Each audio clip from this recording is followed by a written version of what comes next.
Quanto mais informado o paciente estiver e os seus familiares, mais a cavaleiro da situação eles vão estar. E mais engajados no tratamento vão se sentir. E mais capazes, né, de lidar com as adversidades que vão aparecer.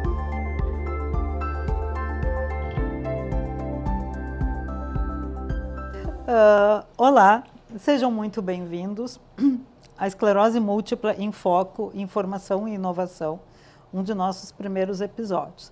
Eu sou a doutora Maria Cecília Aragon de Vecino, neurologista, coordenadora do Núcleo de Esclerose Múltipla e Doenças Desmielinizantes do Hospital Moinhos de Vento. Vamos falar sobre questões psiquiátricas da esclerose múltipla com a doutora Lorena Calef, psiquiatra do Hospital Moinhos de Vento. Muito obrigada, Lorena, por aceitar o convite. E vamos começar te perguntando uma coisa. Existe uma forma mais adequada de se abordar o diagnóstico de uma doença crônica como a esclerose múltipla, nós, neurologistas, com os pacientes? Maria Cecília, muito obrigada pelo convite. É um prazer a gente poder conversar sobre esse assunto. E então, começando já por essa primeira questão, a maneira adequada é a maneira acolhedora. É um assunto sempre difícil fazer um diagnóstico desse tipo e dar essa notícia para os pacientes e a família.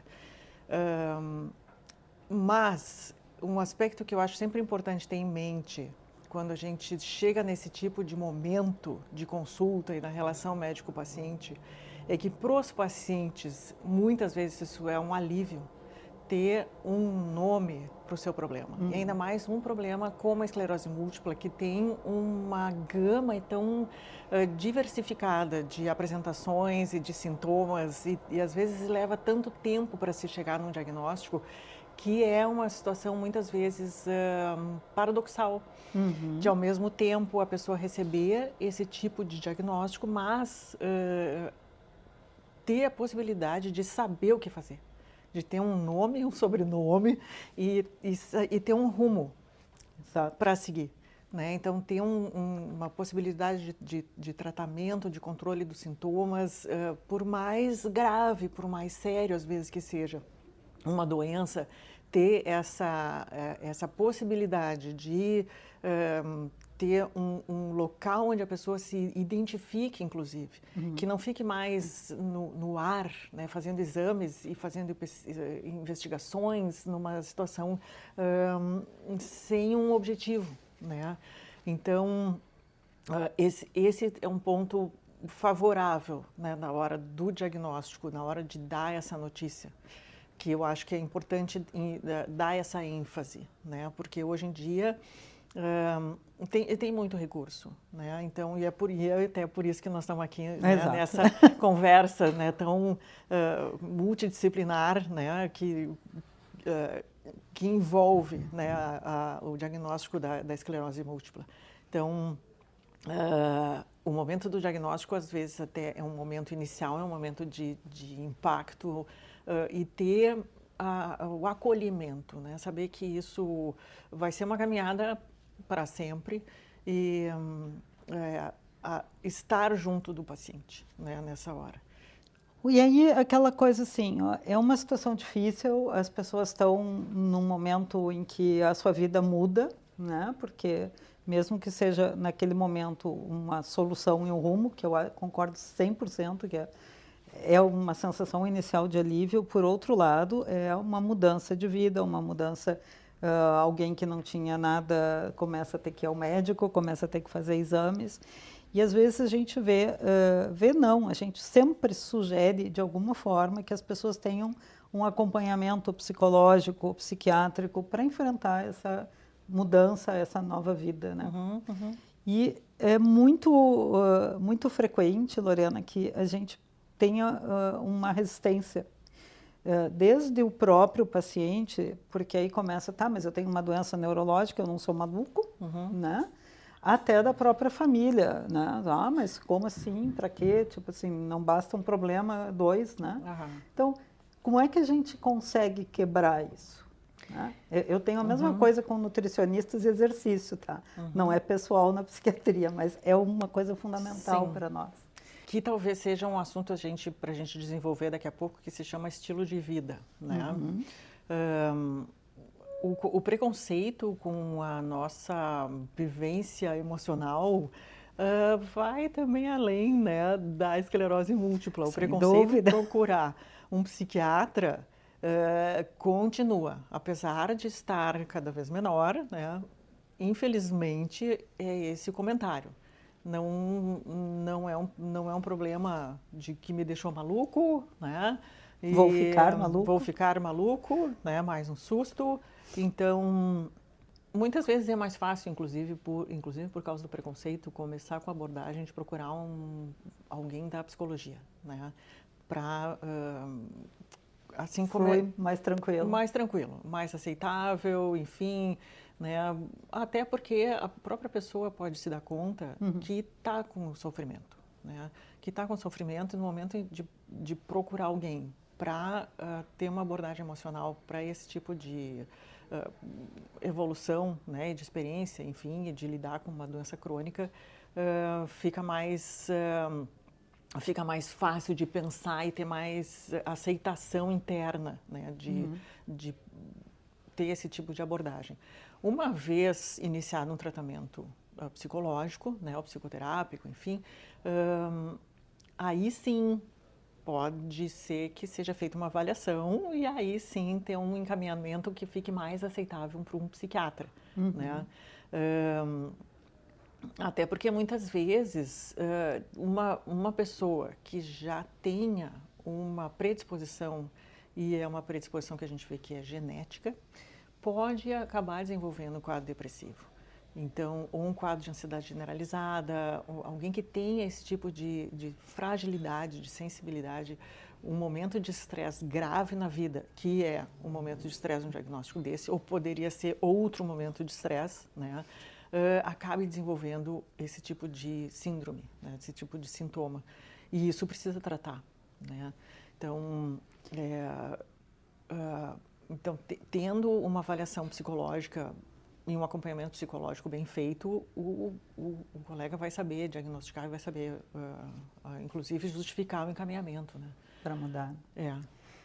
Até porque por tudo para nós é muito importante, mas aquela questão da mudança, né, do estilo de vida, de novas rotinas. Às vezes a adesão ao tratamento, que é uma coisa fundamental para nós, esbarra exatamente aí, né? Do tipo, não, eu não tenho nada disso, eu não preciso nada, eu estou super bem, fui, né? E depois a coisa fica complicada. E aí vem aquela outra situação, assim, a gente está falando das épocas iniciais, do início, do diagnóstico, da mudança de vida. E considerando que os sintomas na própria esclerose múltipla são, né, bastante variáveis, e a gente tem aquela questão dos sintomas não visíveis, a fadiga, por exemplo, é talvez a nossa barreira mais importante, mas os outros sintomas que também são não visíveis, né, são exatamente a depressão, a ansiedade. Às vezes, o que a gente percebe é que o médico tem dificuldade a ter essa percepção. Né? O paciente, de repente, se revolta com uma coisa, com uma caneta. Né? E a caneta, na verdade, não é nada do que está acontecendo. Né? E fica uma dificuldade disso. Às vezes, o colega tem...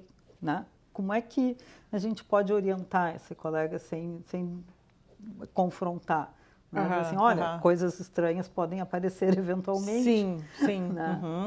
Podem aparecer e cada pessoa tem o seu perfil também de personalidade. Cada personalidade vai reagir a esse tipo de situação de uma forma. E não necessariamente isso possa ser um sintoma, né? Mas uma diferenciação entre o que é uma hipótese, né, de um quadro depressivo e não ser um quadro depressivo, ser de origem orgânica, uma falta de energia, uma fadiga, se a gente presta atenção, a gente assim, consegue diferenciar melhor se a gente prestar atenção nos 2 primeiros sintomas e principais sintomas para fazer um diagnóstico de depressão, que é perda de interesse e prazer nas atividades diárias, quase todo dia, por quase todos os dias da semana, por algumas semanas, e humor triste e deprimido da mesma forma, quase todo dia, por vários dias seguidos. Se existem alguns autores que fizeram uma variação em relação a esses critérios diagnósticos, considerando a presença de uma doença orgânica. Então, a pessoa não ri e não pode ser animada em determinadas situações. Então, pacientes mais idosos, por exemplo, não se animam nem com os netos. Né? Situações que antes animariam aquela determinada pessoa, não animam mais. Né? E outra, em relação à perda de interesse e prazer, a pessoa pode ter vontade de fazer determinada coisa, mas não consegue por uma limitação física. Ou a pessoa não tem vontade de fazer e a limitação física serve como desculpa. E isso a gente diferencia na anamnese. A gente diferencia perguntando, investigando. E o paciente sabe dizer. Mas a gente precisa ter isso em mente para perguntar. Então, essa diferença entre a maneira que a pessoa se sente em determinadas reações e situações de vida é o que vai fazer o diferencial entre estar começando ou estar já dentro de um quadro depressivo ou não. O hipotireoidismo, às vezes, é um exemplo muito mais assim, evidente. Né? A pessoa tem a fraqueza, a pessoa tem a falta de energia, mas ela não tem vontade de fazer as atividades do seu dia a dia. O que é diferente de não ter vontade. Eu tenho vontade de ficar na cama, embaixo das cobertas, toco o telefone, eu já não quero atender, tem mensagem, eu não quero responder. E, não, mas é que eu tenho esclerose múltipla e aí isso me impede de fazer. Né? Então, é uma diferença sutil, mas que a gente só vai saber perguntando. Como, aliás, quase tudo, né? Como tudo, Tem que perguntar. Tem que perguntar. Saindo um pouco do paciente, aquela questão da família, os pais, os filhos, os companheiros, como é que a gente pode ajudar essas pessoas? Porque a reação, a pessoa com um diagnóstico de esclerose múltipla é super variada, a gente vê no entorno, né? De tudo, desde a turma que já se culpa, a turma que sai correndo e os intermediários que ficam um pouco ambivalentes. E, às vezes, a gente percebe que isso é mais um problema para o paciente. Né? Então, há pouco tempo nós estávamos comentando sobre um paciente que está fazendo terapia escondido da família. Esse tipo de coisa, como é que existe uma forma de tu engajar a família? Existe alguma forma de tu melhorar isso? Com os companheiros ou companheiras é uma dificuldade, porque aquela pessoa idealizada quebra, né? Não é mais a mesma pessoa. Não é mais a mesma pessoa. Então fica difícil. Como é que a gente pode interferir nisso? Como é que nós temos alguma capacidade, na verdade, de interferir nisso? Capacidade sempre, porque quanto mais informação as pessoas tiverem, melhor. E isso demanda tempo e demanda paciência, que é uma área assim do nosso exercício profissional chamado psicoeducação. Quanto mais informado o paciente estiver e os seus familiares, mais a cavaleiro da situação eles vão estar. E mais engajados no tratamento vão se sentir. E mais capazes, né, de lidar com as adversidades que vão aparecer. Então, se a pessoa está informada e está sabendo e se sentindo segura, menos medo ela vai ter. E mais, e ao mesmo tempo, quanto melhor o vínculo, né, na relação médico-paciente, mais segurança também o paciente e o familiar vai ter na hora de tirar suas dúvidas. Né? Olha, doutor, aconteceu tal coisa, isso aqui faz parte, não faz parte, é isso que a gente tem que esperar, como é que a gente vai... E ter liberdade para perguntar.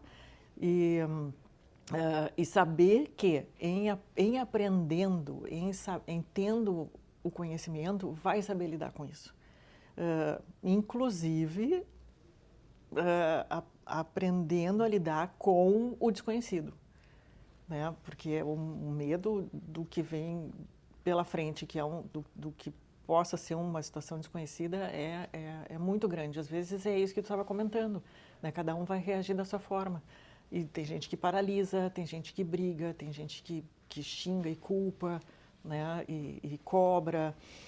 E às vezes até pode acontecer de o paciente ter que consolar o pessoal ao redor. O paciente que está sofrendo aquela situação e não tem apoio porque ele mesmo precisa consolar quem está ao redor. Então... Que não é infrequente. Então, esse tipo de situação, quanto mais a família estiver capacitada, né, para inclusive ajudar e apoiar, né, o paciente que está tendo que enfrentar essa nova vida. E realmente é difícil para todo mundo, né?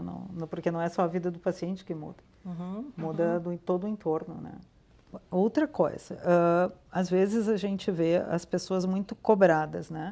A gente comentou a resistência que se percebe do paciente procurar um atendimento psicológico ou psiquiátrico.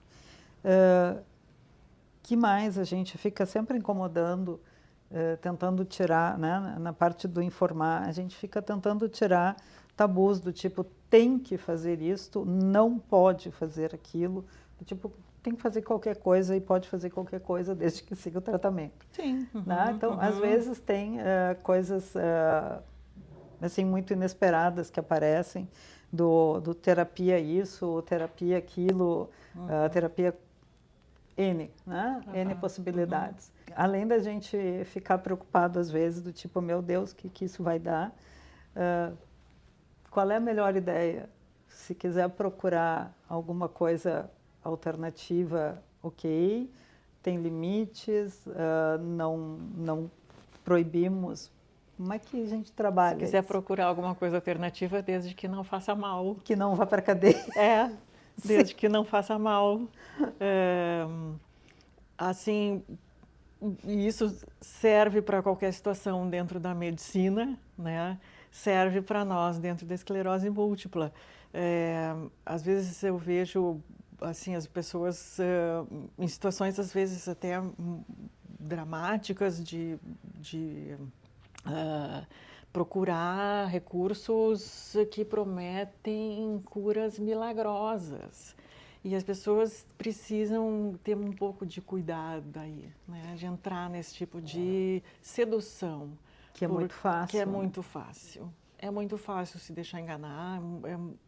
Assim, às vezes perdem dinheiro, né? Investindo em situações assim que prometem mundos e fundos por curas milagrosas que a gente sabe que não existe, né? Então, esse é o alerta, né? Eu acho que esse é o limite. Fora isso, o que fizer bem, está valendo, né? Está valendo.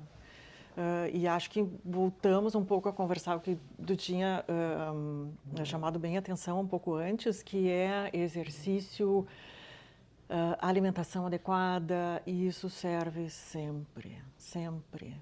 Controle do nível de estresse na vida. E para isso, se a pessoa quer fazer meditação, se quer fazer mindfulness, se quer passar um fim de semana no meio do mato, tudo está valendo, né? Desde que sirva, que seja adequado para aquela própria pessoa, dentro da sua própria escala de valores. Então, acho que o limite fica nessa situação assim milagrosa, né? Que a gente tem que ter muito cuidado. É uma coisa frequente nas pessoas com doença crônica, né? De procurar a salvação, um milagre em 2 segundos, né? E sempre tem alguém que venda bem. Sempre tem que haver, sempre tem, até porque o discurso é muito sedutor, né? O discurso é muito sedutor. E a gente só sugere vida dura. Assim, é mais fácil para as pessoas entenderem a depressão, porque obviamente é uma coisa que existe muito maior informação, visibilidade, ansiedade, né? Cada vez mais as pessoas falam de ansiedade. Então. Mas nós temos na esclerose múltipla uma manifestação que é considerada neuropsiquiátrica, uma mistura de coisas, que é o choro e o riso patológico. Choro e riso patológico não são frequentes, ou tão frequentes quanto, né, ansiedade e depressão, mas existem e às vezes são profundamente ignorados ou, inclusive, cerceados. Então, aquela pessoa que não para de rir, está ficando maluco, não tem graça nenhuma e a pessoa não tem condição de controle. Então, isso é uma coisa que a gente está insistindo um pouco em trazer para as pessoas de que isso existe. Assim como o choro patológico, né? Ah, não para de chorar porque está deprimido. Até pode chorar porque está deprimido, Sim, ok, mas é outro não é patamar. só, tem outras causas também. Exatamente. Né? Que que, assim, voltamos para relação médico-paciente e para anamnese, né? A gente precisa perguntar. Então, porque um aspecto importante nessas situações psiquiátricas, a gente não tem tecnologia ainda para fazer exames do cérebro em funcionamento. Infelizmente, a gente não tem ainda essa tecnologia. O nosso diagnóstico ele é clínico. A gente se baseia na avaliação clínica. E com isso, para diferenciar o neurológico do psiquiátrico, a gente precisa perguntar. Então, o paciente que começa a chorar em situações inadequadas, o que está junto com esse choro, o sentimento, a emoção, o tipo de pensamento que a pessoa tem, ao mesmo tempo em que aparece esse sintoma, é o que nos vai ajudar a seguir um determinado caminho. Porque na própria depressão, o choro pode vir do nada. Mas a gente vai ter esse choro do nada relacionado a uma alteração de humor, como eu estava falando, humor triste quase todo dia, vários dias da semana, não tem interesse e prazer nas atividades diárias, o pensamento junto com o choro, ou mesmo fora desse sintoma, ele é um pensamento negativista, é um pensamento de falta de futuro, um pensamento de falta de objetivo, de que a vida não vale a pena, Então, essa gama de sintomas, né, junto com o choro, é o que nos vai dar o grande quadro para a gente fazer um diagnóstico. Então, se tem um choro patológico junto com a esclerose múltipla, a gente precisa diferenciar, né, para ver que caminho tomar, né, se está relacionado a um sintoma da esclerose múltipla ou é um sintoma psiquiátrico junto, né. Da mesma forma, o riso. A pessoa pode rir por ansiedade, a pessoa pode rir de nervoso. Rir de nervoso. Então, o que a gente vai conseguir diferenciar é perguntando, investigando o que está associado a esse momento, né? Se é uma situação de ansiedade, uma situação de estresse, que a pessoa está numa reação de fuga ou luta, né? E desencadeia uma crise de riso, é um tipo de situação, né? Agora, o que está vinculado e acontecendo ao mesmo tempo, né, numa crise de riso de outra forma, bom, é o que vai nos ajudar a fazer esse diagnóstico diferencial. Isso do ponto de vista psiquiátrico, né? E como lidar com isso sendo um diagnóstico de esclerose múltipla, muitas vezes pode ser levar a um isolamento social, né, levar a um afastamento de relacionamentos afetivos. Então, volto a reforçar a necessidade da família, né, estar informada, né, até para tá rindo, tá engraçado esse corpo, né? Então, ele fala uma boa, né? E saber que isso não, assim, faz parte da situação, né? E que as pessoas não estão em risco porque isso está acontecendo, né? Então, desmistificar também um pouco, né? É bem importante abordar pela desmistificação. Acho que desde o princípio, né? Quando tu já começa no diagnóstico, dizer que a pessoa tem esclerose múltipla, tu já começa a ter que desmistificar ali, coisa, naquele momento, assim. Coisa. E a partir dali, meu Deus, né? De tudo um pouco. Então, acho que abordamos tudo. Te ocorre outra ideia? Então, Lorena, brigadésimo. Imagina.